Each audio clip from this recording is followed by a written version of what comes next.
Hey, what's up, guys? So, quick impromptu video. I just, I've been going back and forth with some of you guys on Twitter for the last few days about the growing narrative now. It's not surprising that comes from certain elements of the boxing fan world, and it really gets started, it gets generated on some of these really, really popular YouTube fan channels that call themselves media. They're really not respected or seen as media by the industry, but they call themselves that. And some of them do get credentialed to certain fights with promoters they haven't been blacklisted by yet. But you're seeing certain narratives come out now that Gennady Golovkin has to face Demetrius Andrade next, or he's ducking or running scared from Demetrius Andrade. We saw some of the same narrative going back about 6 months when Canelo Alvarez fought Rocky Fielding. I was seeing tweets and posts saying the exact same thing. But now Canelo in his last fight fought Daniel Jacobs, so he's kind of getting a pass right now. Golovkin just fought, so he's getting beat up on. And for whatever reason, I mean, I understand why Canelo gets a lot of hate. He's the top dog. That's just part of what comes with the territory of being the top guy.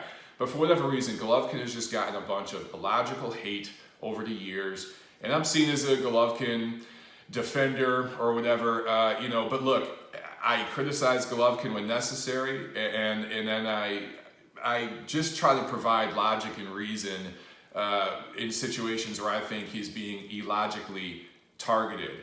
So I just want to talk briefly about this whole Demetrius Andrade thing, okay? Because a lot of you guys that just have his name in your mouth right now, you didn't even know who he was 4 or 5 years ago. Those of you who actually have been following me for years, you already know what I'm about to say here, but going back 4, 5, 6 years, when Demetrius Andrade was a prospect at 154, I remember seeing him and thinking, damn, this dude is going to be the biggest challenge for whoever's running 160 one day, because he's going to get too big for 54, he's going to move up. He's a stylistic nightmare for anybody from 54 really to 68, because he's eventually probably going to be at 68. But just because of his size, his athleticism, his style, he's going to pose issues. And I remember thinking, back then that Golovkin was going to become the guy at 160. And I remember tweeting about it, posting about it, talking about it on my show, that one day, it was more so than the Charlos, it was Andrade who was going to pose the biggest challenge for Golovkin, because I thought Golovkin was going to be the guy. Turns out it's like Canelo and Golovkin, 1A, 1B, kind of owning the middleweight division right now. And now we're in a situation where detractors of Canelo and Golovkin are so desperate to see them lose that they're grasping at guys that they think can beat them, and that's who they want to see them fight.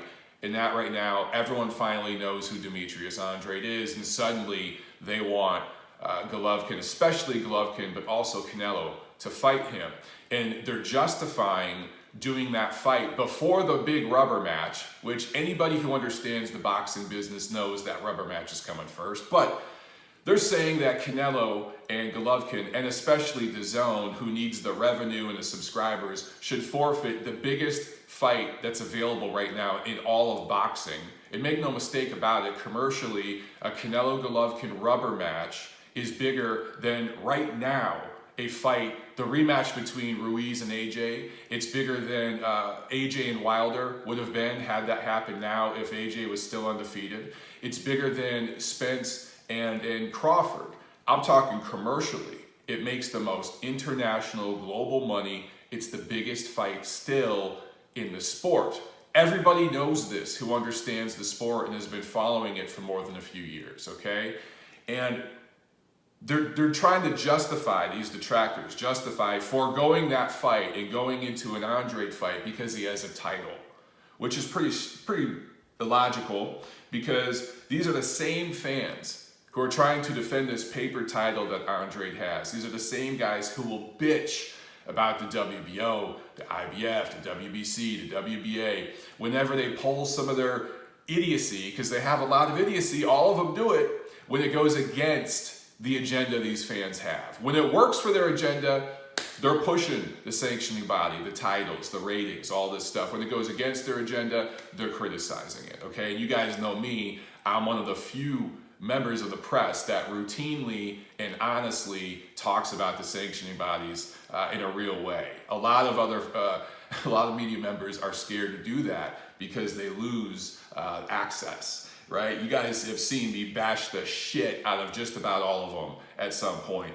But anyway, Demetrius Andrade, who did he beat for this vacant title, this WBO title? And we know the story of that title, how it became vacant. I don't need to go into that again. He beat Walter, I can't even remember how to say this guy's name, Walter Kadadakawa, okay? Someone who I don't even think was in the top 15. I know we certainly didn't rate him at Boxing Monthly or Ring Magazine. You guys know I sit on the ratings committees for both of those platforms. So the UK platform, the American platform didn't rate this guy. None of the top mainstream boxing media platforms around the world rated this guy. He was nowhere near the top 15. That is who Demetrius Andrade fought and beat for his world title, okay? You want to talk about sanctioning body bullshit, sanctioning body nonsense. This was him, Andrade, being politically aligned with a powerful promoter that did some magic and got him set up for that title. I understand, hey, good for Andrade, good for his promoter, you know, protecting and taking care of his fighter. That's his job, that's what he's supposed to do. But guys, not all titles are created equally. This is about his title right now. Demetrius Andrade's title is about as paper thin as Charles Martin's heavyweight title was, right? When Anthony Joshua beat Charles Martin, some of Anthony Joshua's loony fans were saying he's the world champion. And guys like me were saying, people, he beat Charles Martin. That's who he beat for this title. It's paper thin. He's a prospect with a title. And those, if you don't believe me, go back and watch some of my shows. I said that repeatedly. I took heat from the UK fans for it. In fairness, once AJ beat better fighters, especially after he beat Klitschko, that's when I started to recognize him as the man. Not all titles are created equal. And right now, clearly, anybody with half a brain understands that Gennady Golovkin with no titles is a much bigger brand and a higher rated opponent on just about every single reputable platform around the world than Demetrius Andrade is with a title. So when I say earn it, I keep saying on Twitter that Demetrius Andrade has to earn a shot at the big dogs. And right now at middleweight, the big dogs are Canelo, Golovkin, and Daniel Jacobs. He's proved himself as a big dog. Those are the three top brands. Those are the three top most proven guys at 160 pounds. And for Andrade, when I say, hey man, he needs to earn a shot, a lot of you guys are responding with the talking point, well, did Steve Rolls earn a shot? Did Steve Rolls earn a shot? Did Rocky Fielding earn a shot at Canelo Alvarez? You're being taught that narrative and that talking point, and it's very powerful and addictive, and I understand why it can fool a lot of people if you don't want to do the critical thinking, the hard thinking to get to the bottom of all this. But you're comparing apples to oranges. In boxing, there are small level events, middle level events, or big events, and then mega events, right? The biggest event in the sport, again, Canelo Golovkin 3. So comparing that to, let's say, Golovkin Andrade, which is a medium to large size type of event, comparing that to Golovkin Rolls, which is an introductory fight with DAZN. It's a stay busy fight. It's the knock off the rust. I haven't fought in 9 months type of fight. That's disingenuous. You're comparing apples to oranges on purpose. Steve Rolls, did he deserve a fight against Gennady Golovkin? Well, does he cost the millions of dollars that a fight with Demetrius Andrade would cost? Does he command that? No. Is that fight as big internationally? Is Golovkin Rolls as big of a fight as Golovkin Andrade? No. It's two different fights. It's two completely different events. Rolls was an opponent that Golovkin and his team used to get back in the win column, to make a little bit of money, but they wouldn't make as much money against Rolls as they'd even make with Andrade, let alone Canelo. But it wasn't necessarily about just making money. It was about getting busy, working on some things, getting back in the win column, building up the confidence, knocking off the rust, getting back in rhythm for that third fight with Canelo. We've seen this in boxing 5 billion times. I shouldn't have to explain it to you guys. Yet, you're using that as a comparison, and you're saying, why didn't he fight Demetrius Andrade right now? It just blows my damn mind. When I say earn the fight, guys, since 2014, we're currently halfway through 2019, so do the math, that's 5.5 years, right? I'm looking at Andrade's resume. Over the last 5.5 years, he has fought 7 times. He has an 8th fight scheduled later this month, June 29th, against Sulecki, who's arguably the best opponent of his career, considering when he's fighting him. You can make the argument just overall, Martirosyan clearly is the best opponent of his career, but Martirosyan was probably a little past his best when he fought him. Oddly enough, Martirosyan, the same guy you guys keep criticizing Golovkin for fighting, is the same guy that dropped Andrade and won rounds against him. Andrade won a split decision. I didn't agree with the split decision. I thought it should have been unanimous for Andrade, but it was a close fight, and Martirosyan clearly won rounds, at least about 3-4 rounds. He didn't win a second of a round against Golovkin. So, and I know triangle theories don't work in boxing, and I'm not trying to make one. I just find it ironic that the guy everyone bashes Golovkin for fighting is the best opponent so far of Andrade's career, and he lost rounds against him. And it was a better version of Martirosyan, or at 154, I get it, better version, but still, anyway. Let's look at his list of opponents from 2014, his last 7 opponents. Again, this is going back to 2014. This is going back almost 6 years, guys. Brian Rose, Dario Fabian Puchetta, Willie Nelson, Jack Colque, good fighter. Alantez Fox, Walter Kautadakwa, Artur Akavov, who he struggled at times. Or no, not Akavov. There's a couple of these guys he struggled with. And now he's got Sulecki. That list of opponents, there's maybe, I think, 2 guys in the top 10. 2 guys, okay, that are clearly top 10 middleweights. In that same span, since 2014, where Andrade has fought 7 times, Canelo has fought 11 times, Golovkin has fought 13 times. I don't need to go over and read the names. You guys already know, if you're being intellectually honest with yourselves, that the 13 opponents Golovkin has faced, and especially the 11 opponents Canelo has faced, far superior to the 7 opponents Andrade has faced the last 5-6 years. It's night and day. So when I say Andrade needs to earn a shot at the big dogs, what I'm talking about is he don't want Steve Rolls pay. He don't want Rocky Fielding pay. He don't want Vanes Martirosyan pay. He don't want last-second replacement, which is what Vanes Martirosyan was. He wants a full camp to prepare. He wants a full promotion. He wants a big, serious, top-level event with either Golovkin or Canelo. That's what Andrade wants. He's made that very, very clear.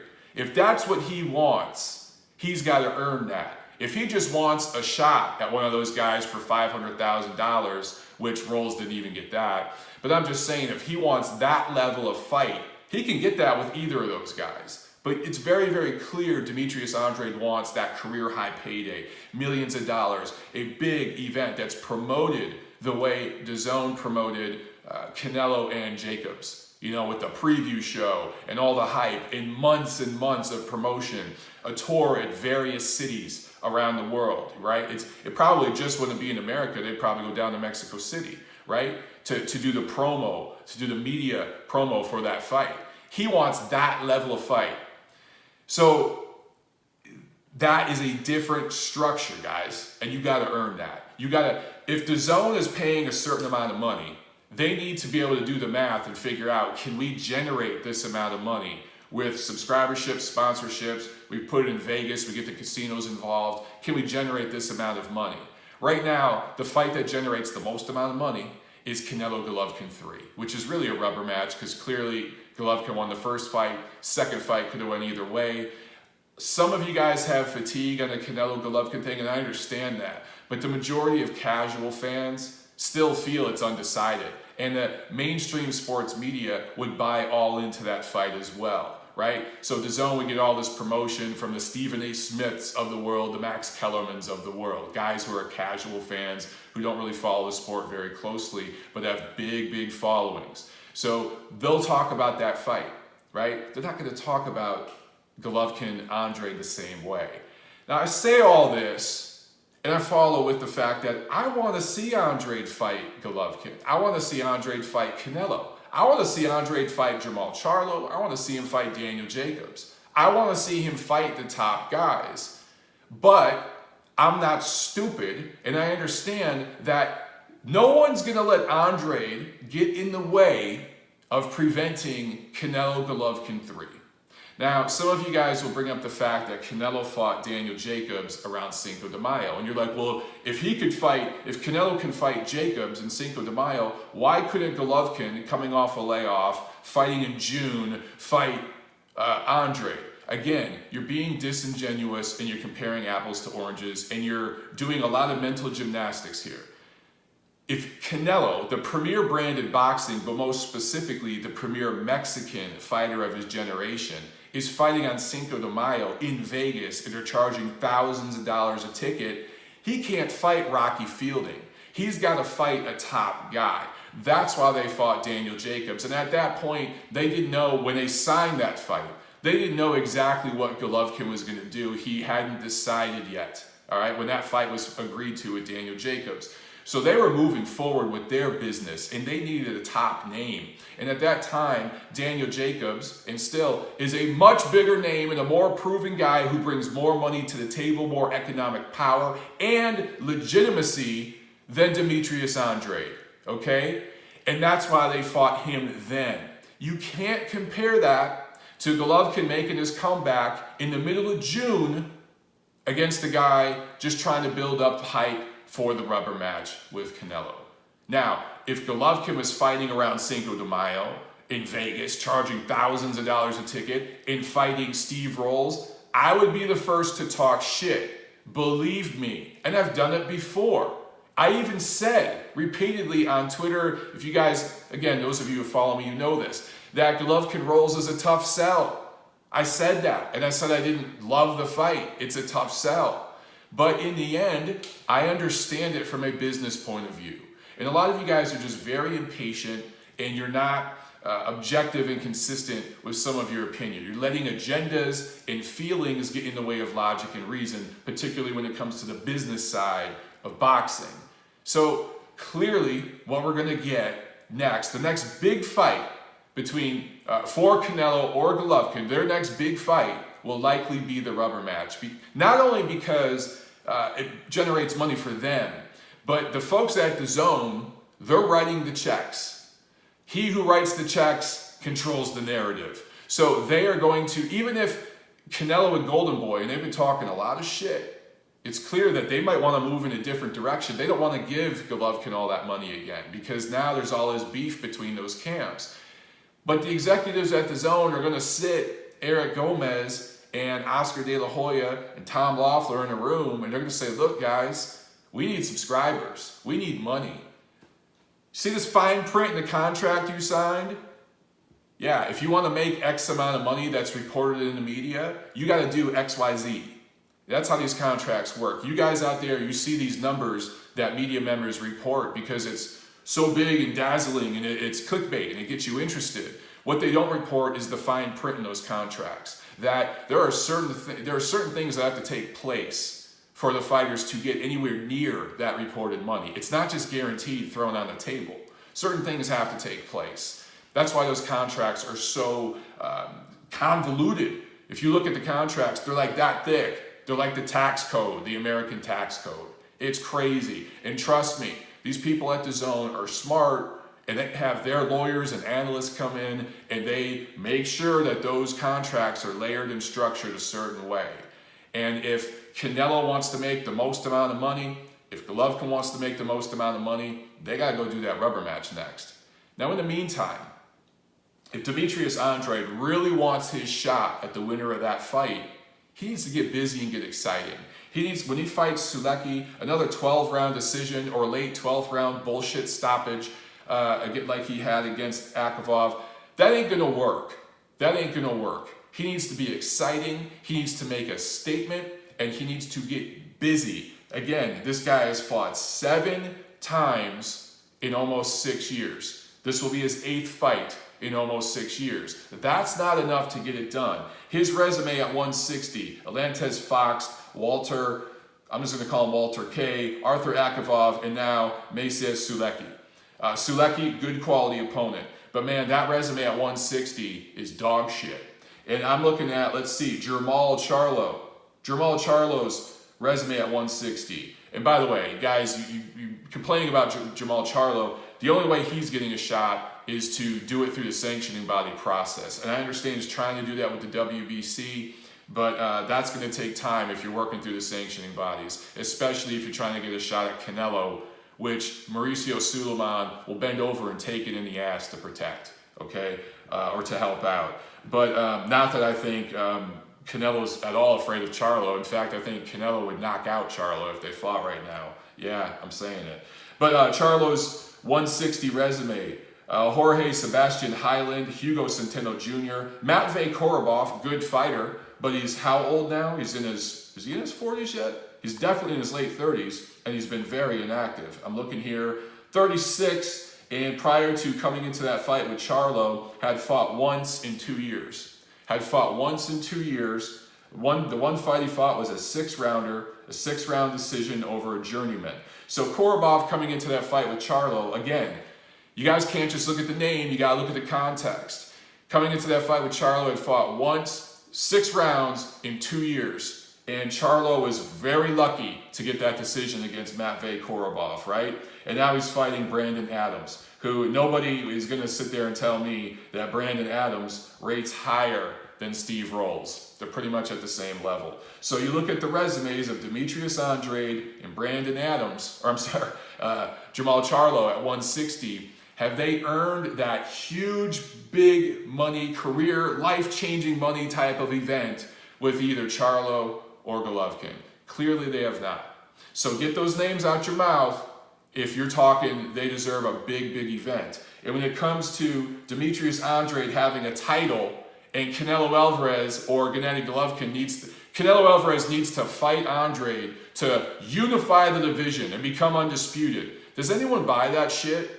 Is a win for Canelo over Demetrius Andrade a better win than a win over Golovkin right now? And a lot of people feel Canelo lost both of those fights with Golovkin. A decisive win over Golovkin right now it rates much higher for him than a win over Andrade. Hell, that win for Alvarez against Daniel Jacobs rated much higher than a win against Andrade, right? Moving up to 68 and fighting someone like Callum Smith rates much higher right now than a fight with Demetrius Andrade. So you guys got to do the critical thinking. You can't just look on the surface of these things. You can't just look at context, you got to look at subtext, all right?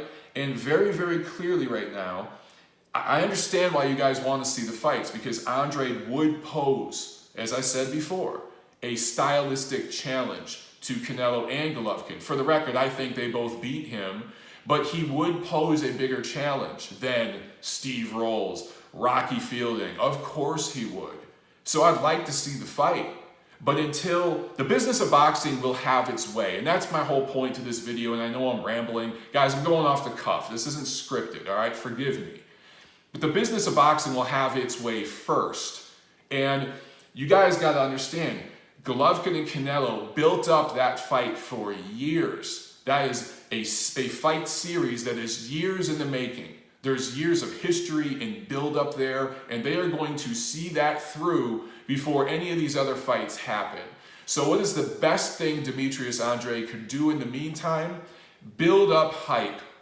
Not just with people who hate Canelo and Golovkin, like you guys out there who keep clamoring for him to fight one of those guys now, but build up hype with casual fans. Get in there against Sulecki and beat the brakes off him. Score an impressive stoppage. Fight aggressively. Step on the gas pedal. Get him out of there. And then call out Daniel Jacobs. Call out Jermall Charlo. Call out the other up-and-coming guys. Call out the winner of the rematch between Jarrett Hurd and Julian J. Rock Williams.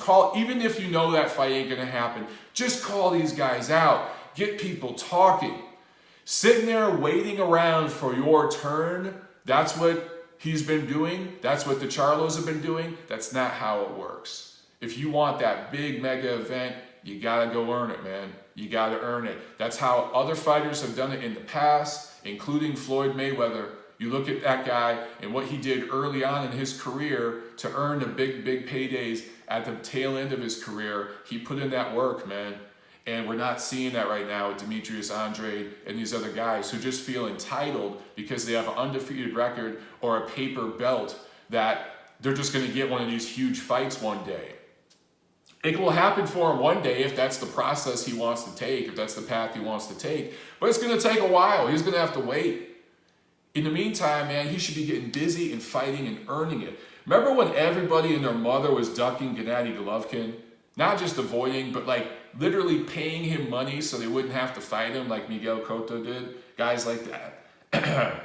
Man, this dude, I'm just looking at his box rec. He got busy. He fought 1, 2, 3, 4 times in 2013. He fought 1, 2, 3 times in 2014. He fought 3 times in 2015. And since then, he's kind of been a twice a year fighter like all the other big guys. But the few years where he was being avoided, did Golovkin sit on his ass and fight once or twice a year? No, he fought 4 times a year. He got busy. Was he always consistently fighting the top elite level fighters in the division? No, because they were avoiding him. Just like you can make an argument, the top guys in the division now aren't looking at fighting Andrade. So what should Andrade do? Sit around and be an entitled, spoiled diva? Or fight? How about he fight? How about he do what Golovkin did and other guys have done in the past? Fight 4 times a year. Knock people out. Be exciting. Be transparent with the media. Be accessible to the fans. Market himself. Brand himself. And eventually, if he does that, he will build up the hype for that mega fight he wants. That's the way it's supposed to be done, guys. Get out of the entitlement mindset and get into the real world.